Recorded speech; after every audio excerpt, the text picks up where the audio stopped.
दोस्तों, क्या आपने कभी सोचा है कि अगर भारत को वीटो ना दे पाए चीन तो भारत क्या करेगा? नहीं सोचा ना? तो आपको बता दें कि अब जो G20 की मीटिंग भारत में होने वाली है, उस मीटिंग में भारत एक बड़ा प्रस्ताव रखने जा रहा है और उस प्रस्ताव में यह रहेगा कि G20 को उतनी ही पावर मिले जितनी UNSC को है।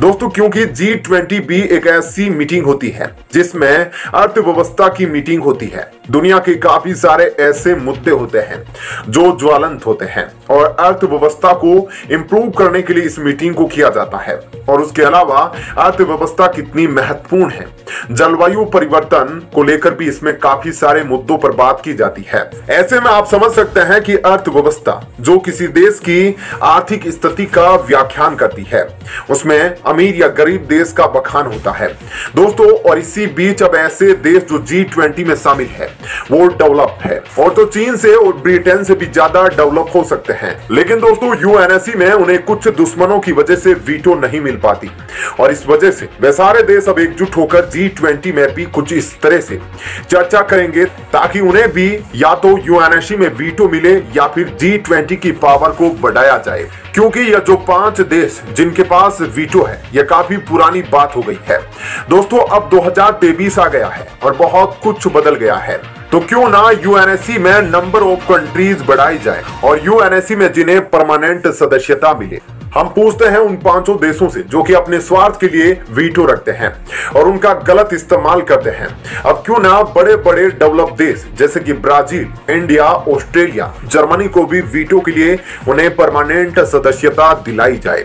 आपको बता दें कि यह 4-5 ऐसे बड़े डेवलप देश हैं जो कि G20 के सदस्य भी है और भारत में जो G20 2023 की मीटिंग होने वाली है उसकी भारत अध्यक्षता करेगा। इसलिए भारत को यह पूरा अधिकार है कि वह इस प्रस्ताव को रखे जिससे कि G20 में भी ठीक उसी तरह से इन विश्व देशों के पास पावर हो, कुछ वीटो के जैसा UNSC में उन 5 स्वार्थी देशों पर, ताकि दबाव बनाया जा सके और UN का विस्तार किया जा सके, UN का रिफॉर्म किया जा सके।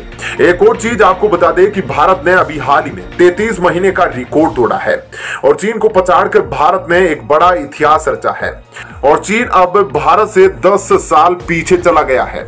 यह आपको थोड़ा सा ब्रीफ में बताते हैं दोस्तों। जो पिछले 10 साल में नहीं हुआ था वह अब चाइना को देखना पड़ रहा है। चाइना को उसके आंखों के सामने ही पछाड़कर भारत आगे निकलता जा रहा है। चाइना में राजनीतिक स्थिरता तो है, लेकिन कोरोना की वजह से जैसे ही चाइना ने लॉकडाउन लगाना शुरू किया तो उससे चाइना के दूसरे देशों के साथ व्यापारिक रिश्ते कटने शुरू हो गए।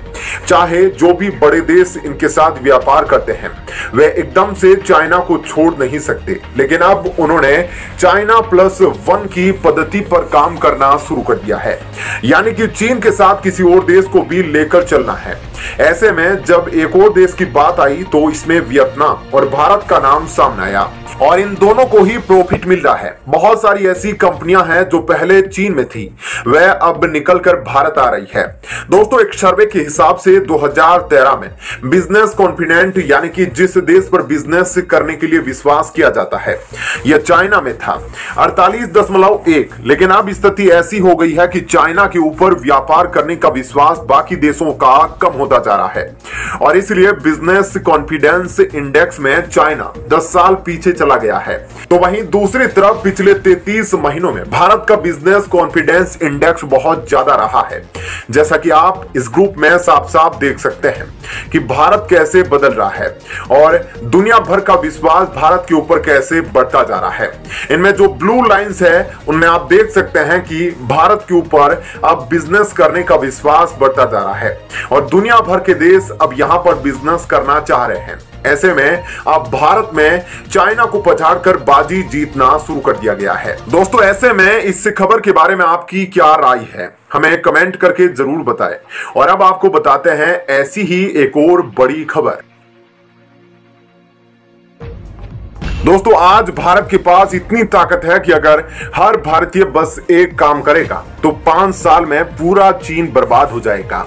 आप जरूर सोचे होंगे कि कैसे, तो आपको सबसे पहले बताते हैं जापान अमेरिका की एक हकीकत जो आज पूरे विश्व के लिए उदाहरण है।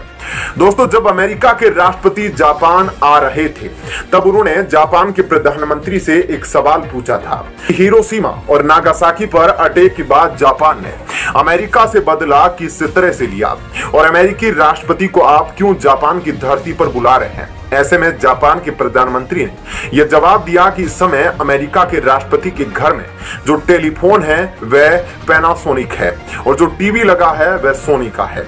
यही हमारा बदला है और इसी वजह से जापान न्यूक्लियर अटैक के बाद भी दोबारा से खड़ा हो पाया। अगर जापान चाहता तो विकलांग होकर पूरी तरह से अमेरिका पर डिपेंड हो सकता था। ऐसे में इस किस्से से भारत को भी जापान से सीख लेने की जरूरत है, क्योंकि उसी तरह से दोस्तों आज हम लोग चाइना पर डिपेंड होकर विकलांग हो रहे हैं। ऐसे में हम आपसे पूछना चाहते हैं कि भारत का दुश्मन कौन है? क्या पाकिस्तान है? नहीं ना, तो रियल दुश्मन चीन है। लेकिन उसको सिर्फ सबक सिखाने के लिए इंडिया चाहे तो 5 साल के अंदर उसे बर्बाद कर सकता है। वह कैसे? दोस्तों, हमें चाइनीज सामान का पूरी तरह से बहिष्कार करना होगा। चाइना ने आज भारत के लोगों के रग रग में चाइनीज मोबाइल ठूस दिया है, जिस वजह से सभी भारतीयों का डाटा लिंक होता है, क्योंकि चाइनीज मोबाइल सारा डाटा लीक करता है और यही वजह है कि चाइना सस्ते मोबाइल देता है। ऐसे में हमारे दुश्मन के पास अगर कोई सामान है और अगर हम वह सामान नहीं लेकर मर जाएंगे तब हमें वह सामान लेना चाहिए। लेकिन अगर उस सामान को लिए बिना हम जिंदा रह सकते हैं तो वह हमें सामान बिल्कुल भी नहीं लेना चाहिए, क्योंकि दोस्तों यह बात आम है कि अगर हमारा कोई दुश्मन होता है तो हम उसके घर से कभी जिंदगी में कोई सामान नहीं लेकर आते हैं। ऐसे में चीन भी भारत का बहुत बड़ा दुश्मन है, जिससे न जाने कितने भारतीय सैनिकों को मारा गया है। दोस्तों, ऐसा नहीं है कि हमारे पास ऑप्शन नहीं है, हमारे पास काफी सारे ऑप्शन हैं। अगर फोन की ही बात कर ले तो इतनी सारी ऐसी कंपनियों के फोन हैं जो चाइना में नहीं बने, तो हम ऐसे फोन को खरीदने के बारे में सोच सकते हैं, क्योंकि यह जरूरी नहीं कि हम चाइनीज फोन ही खरीदें। ऐसे में चाइनीज मोबाइल का बहिष्कार सबसे पहले होना चाहिए। दोस्तों, अब आपको बताते हैं चाइनीज मोबाइल आपका डाटा कैसे लीक करते हैं। तो आपने देखा होगा कि मोबाइल में पहले से ही कई सारे पेमेंट एप्लीकेशन इंस्टॉल होते हैं, जैसे कि पेटीएम, गूगल पे, उन पर आपकी ईमेल आईडी भी होती है। उसके जरिए आपको डाटा का एक्सेस मिलता है। इसके अलावा फोन पर फोन नंबर, एड्रेस और आपके बैंक अकाउंट की डिटेल भी होती है, जिसके जरिए उनको यह पता चल जाता है कि किसके अकाउंट में कितने पैसे हैं। ऐसे में आपका पूरा डाटा चाइना पहुंच जाता है और यह सबसे बड़ा स्कैम होता है, क्योंकि आप सब जानते हैं कि इस वक्त चीन की इकोनॉमी 16 ट्रिलियन है, जबकि भारत की इकोनॉमी सिर्फ 3 ट्रिलियन है। ऐसे में चाइना इस वक्त भारत से 5 गुने से भी ज्यादा आगे है। आप ये जानकर हैरान हो जाएंगे कि चाइना की जो 16 ट्रिलियन इकोनॉमी है उसमें 10 ट्रिलियन सिर्फ भारत की वजह से है, क्योंकि दुनिया में चाइना का सबसे बड़ा बाजार भारत है। ऐसे में अगर भारत की तरफ से 10 ट्रिलियन निकाल दिए गए तो चीन की इकोनॉमी गिरकर सिर्फ 6 ट्रिलियन पर रह जाएगी, जबकि वही 10 ट्रिलियन जो भारत चीन को देता था वह भारत की इकोनॉमी में ऐड हो जाएगा। तो भारत की इकोनॉमी बढ़कर 13 ट्रिलियन तक हो सकती है और ऐसा तभी हो सकता है दोस्तों जब आप अगले 5 सालों तक पूरी तरह से चाइनीज सामानों का बहिष्कार कर दे। दोस्तों, इस बारे में सरकार कोई कदम नहीं उठाएगी, बल्कि यह कदम हमें खुद उठाना है, तभी हम कुछ बदलाव ला सकते हैं। ऐसे में दोस्तों, इसके बारे में आपकी क्या राय है? आपको क्या लगता है, क्या हमें चाइनीज सामान का जल्द से जल्द बहिष्कार नहीं कर देना चाहिए? इस बारे में हमें कमेंट करके जरूर